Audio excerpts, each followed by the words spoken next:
बताओ, आज छुट्टी है, तुम्हारी भी छुट्टी है, मेरी भी छुट्टी है, लेकिन क्या बहू की छुट्टी है? बहू की छुट्टी तो हम कर नहीं सकते क्योंकि हम दोनों को ही खाना बनाना नहीं आता है।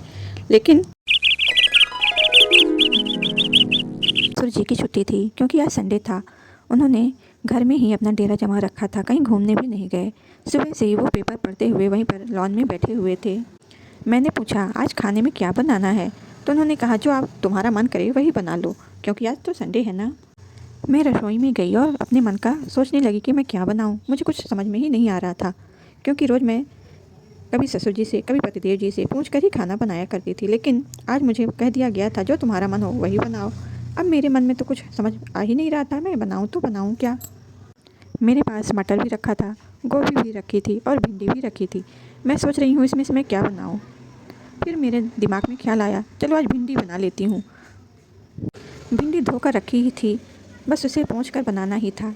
मैंने सब कुछ थाली में लिया, भिंडी ली, लहसुन लिया, प्याज लिया, मिर्ची लिया और बैठ गई ज़मीन पर कि मैं इसको काट लूँगी। तभी मुझे ध्यान आया कि गैस के ऊपर दूध चढ़ा हुआ है। मैं खड़ी हो गई और मैंने खड़े होकर गैस को बंद कर दिया। तभी पतिदेव आ गए। क्या कर रही हो? आज खाने में क्या बना रही हो? मैंने कहा, रोज़ जल्दी जल्दी ऐसे ही कुछ रसेदार बना देती थी, आज भिंडी बना रही हूँ। पतिदेव ने कहा, मटर रखा हुआ है ना? मैंने कहा, हाँ हाँ मटर तो है, क्यों मटर भी बना दूँ? उन्होंने कहा, भिंडी छोड़ो, भिंडी को रख दो, भिंडी कल ले जाएंगे टिफ़िन में। आज तुम ऐसा करो, मटर पनीर बना लो। ससुर जी किचन में आए और उन्होंने पानी का गिलास उठाया, तभी ये सब बातें वो भी सुन लिए। उन्होंने कहा, अच्छा तो बहू क्या बना रही थी? अभी भिंडी बना रही थी क्या? ये थाली में रखी हुई है। बेटे ने कहा, हाँ हाँ आज तो मैं मटर की सब्ज़ी खाऊंगा, बढ़िया दिन बन जाएगा, आज छुट्टी का दिन है, आराम से बैठ के दोनों जन खाएंगे। क्यों पिताजी? पिताजी ने कहा, फिर पिताजी ने कहा, ये बताओ, आज छुट्टी है, तुम्हारी भी छुट्टी है, मेरी भी छुट्टी है, लेकिन क्या बहू की छुट्टी है? बहू की छुट्टी तो हम कर नहीं सकते क्योंकि हम दोनों को ही खाना बनाना नहीं आता है। लेकिन बहू के मन का खाना तो हम खा सकते हैं ना। फिर तुमने भिंडी क्यों रखवाई, मटर क्यों निकलवाए?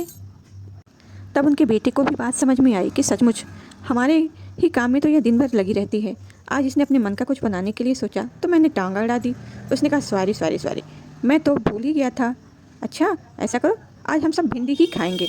और वो भी बैठ गए ज़मीन पर, पिताजी भी बैठ गए। मुझे तो बहुत मज़ा आ रहा था, सभी साथ में बैठकर हम लोग सब्जियां काटने लगे, कोई हंसिया से, कोई चाकू से और कोई तो लहसुन ही छीलने लगा। इस तरह से कब सब्जी का काम कंप्लीट हो गया पता भी नहीं चला। यह छोटी सी प्यारी सी कहानी आपको कैसी लगी हमें कमेंट करके बताइएगा। और भी एक बात याद रखना है कि हमें यह भी याद रखना चाहिए कि बहू की छुट्टी सचमुच में कभी नहीं होती, एक माँ की छुट्टी कभी नहीं होती। एक अगर घर में बड़ी बहन है और उसका काम खाना बनाना है तो उसकी भी कभी छुट्टी नहीं होती। इसलिए कम से कम छुट्टी अगर उसे नहीं मिलती, घर की महिलाओं को खाना बनाने वाली ज़्यादातर महिलाएं बेचारी तरस जाती हैं कि अपने मन का खाना तो हम बना लें, वो भूल जाती हैं कि मेरी मनपसंद सब्जी क्या है, मुझे पसंद क्या है खाने में, और वो दूसरों की ही पसंद का खाना बनाती रह जाती हैं। इसलिए उनका ख्याल रखना हम सबका ही कर्तव्य है।